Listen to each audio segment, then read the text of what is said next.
नमस्कार।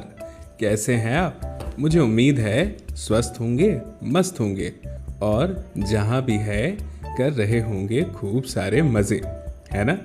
बच्चों, आज हम क्या बात करने वाले हैं?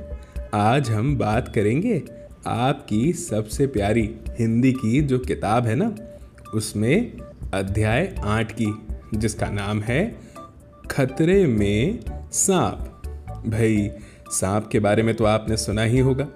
अब आज देखते हैं कि वह खतरे में क्यों है। तो चलिए इस कहानी को मैं पढ़ता हूँ बहुत ध्यान से, और आप सुनना अपने प्यारे से कान से, क्योंकि यहाँ लिखा है ना, सुने कहानी। तो मैं पढ़ूंगा और आप ध्यान से सुनना। अब ये देखो, चित्र किस तरह से दिखाया जा रहा है। मगरमच्छ है, बंदर है, शेर है। अब आगे बढ़ते हैं। लिखा है, सारे जानवर इकट्ठे हुए थे।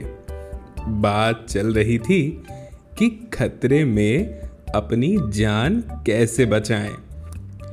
देर तक बहस चली। अंत में सबको बंदर की सलाह ठीक लगी। अब सारे जानवर इकट्ठे हो गए थे और इकट्ठे होके क्या कह रहे थे कि हम सब लोग अपनी जान कैसे बचाएं।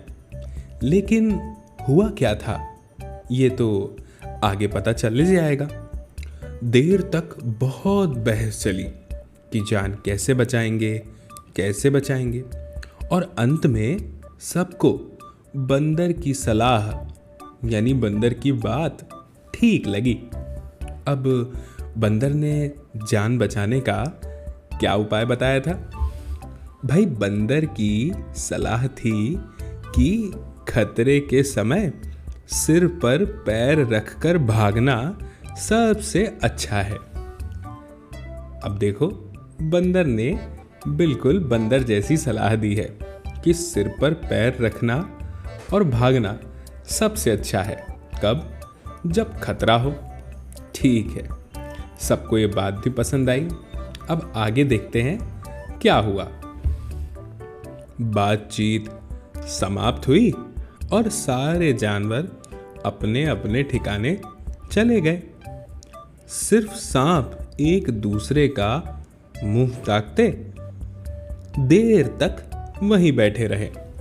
लेकिन सांप को बात समझ में नहीं आई थी क्या?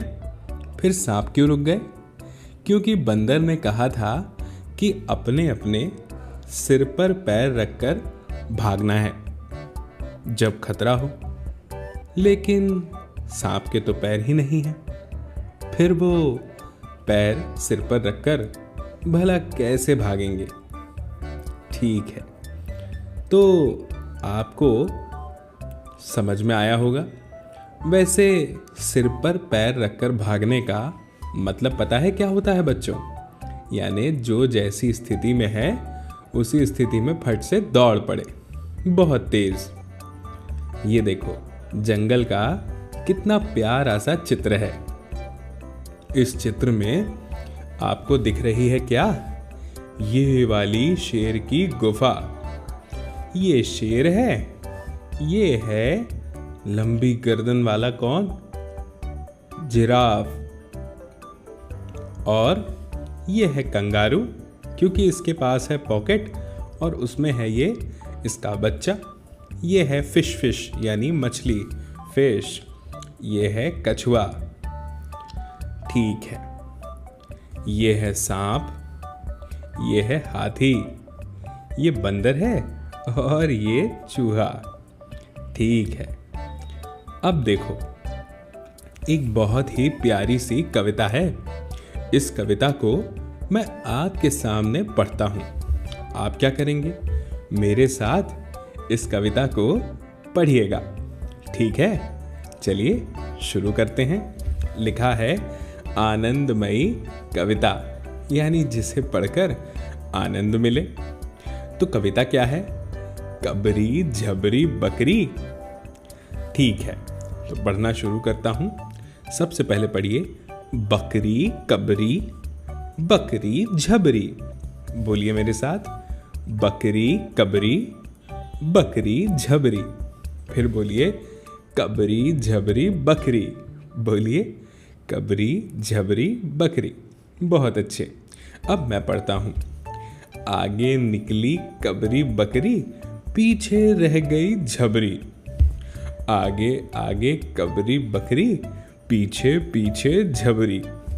साथ चली थी, हो गई आगे पीछे, कबरी झबरी बकरी। भाई वाह, बहुत अच्छी कविता है। सुनने में और पढ़ने में बड़ा मज़ा आया।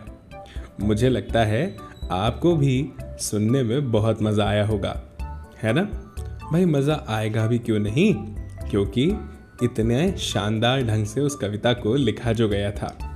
चलिए अब र से कौन कौन से शब्द हैं ज़रा पढ़ने का प्रयास करते हैं, यानी पढ़ने की कोशिश करते हैं।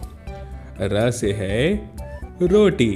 बोलिए, रोटी। बहुत अच्छे। र से है रानी।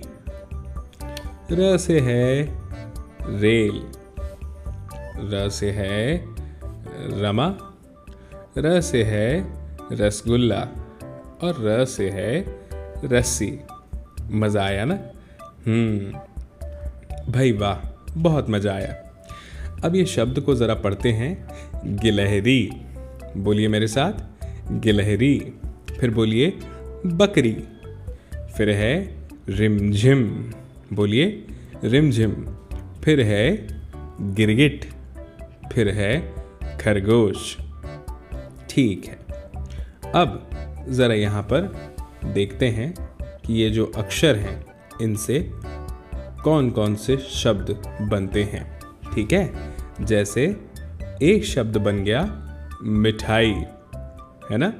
चलिए थोड़ा रंग बदलते हैं, मज़ा नहीं आ रहा। रंग बदलें, कौन सा रंग? ये वाला लेते हैं। ठीक है, तो ये हो गया मिठाई। फिर हो गया हाथी।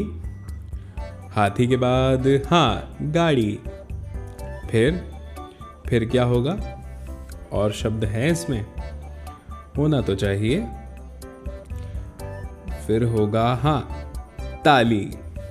इस तरह से ऐसे कई सारे शब्द आप इसमें ढूंढ सकते हैं बच्चों। तो मुझे उम्मीद है आपको इसमें मज़ा तो आ रहा होगा, है ना? क्यों नहीं आएगा? अब ये चित्र यहाँ पे दिए हैं, आप इनकी सहायता से कहानी बना सकते हैं। ज़रूर बनाइएगा। मुझे तो यहाँ खरगोश दिख रहा है और कछुआ। आपको खरगोश और कछुए की वो कहानी तो पता ही होगी। बिल्कुल। तो इसी तरह से आपको बहुत सारी कहानियाँ बनाना है और इसमें आप अपने बड़ों की भी मदद ले सकते हैं। जल्दी मिलेंगे अगली कहानी में, अगले वीडियो में। और तब तक के लिए आप खूब सारी मस्ती कीजिए और खूब सारी पढ़ाई भी। नमस्कार।